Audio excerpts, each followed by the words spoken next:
Al-khamisatu wassalasuna. Adapun yang terakhirlah, iaitu kelebihan zikrullah yang ke-35, inna zikral khafi. Sesungguhnya zikir yang khafi. Zikir yang khafi ini zikir yang tersembunyi. Ataupun zikir yang khafi ini zikir yang kita rendahkan suara. Atau zikir yang tidak mengeluarkan suara.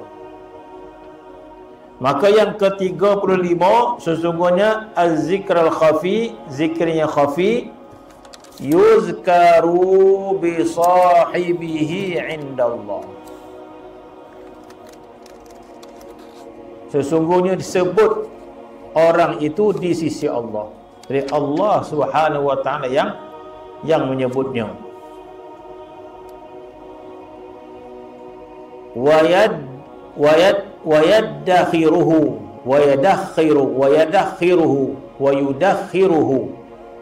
yudakhiru ni wa yudakhiruhu Allah, dan menyimpan.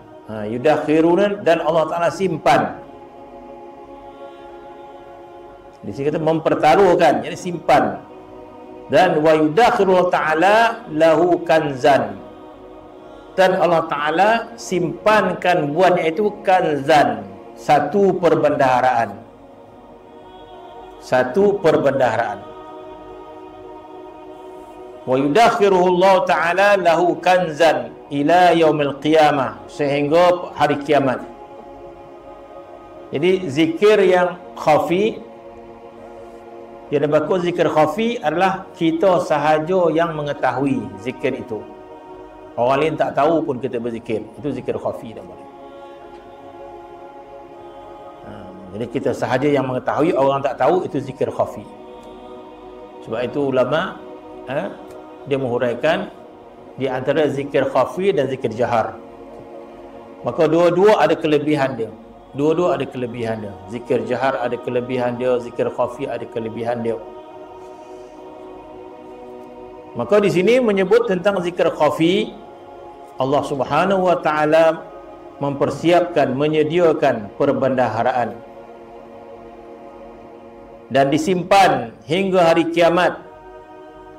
Fa idza dakhal jannah, apabila orang ini masuk syurga. Fa idza dakhal jannah, apabila masuk syurga. Qala Allah Ta'ala lahu, maka Allah Ta'ala akan berkata kepada orang itu, yang mana orang ini di dunia dia melakukan zikir khafi. Maka katanya, laka indi thawaban. Maka Tuhan mengatakan, ada lagi pahala, ada aku simpan. Tuhan sebut. Kita mungkin dah lupa dah. Kita dah lupa dah. Maka Tuhan, ada lagi perbendaharaan yang aku simpan. Ini perbendaharaan yang mana ni? Itu zikir khafi. Maka firman Allah baginya, adalah bagimu padaku pahala yang aku balaskan bagimu. Wahwa al-zikrul khafi. Yang aku maksudkan itu adalah zikir khafi, zikir yang tersembunyi. Lam yattali' alaihi ahadun ghairi. Yang mana zikir itu tak ada siapa pun yang tahu kecuali aku sendiri. Jadi ada ulama menyebut zikir khafi ni malaikat pun tak tahu. Sebab apa?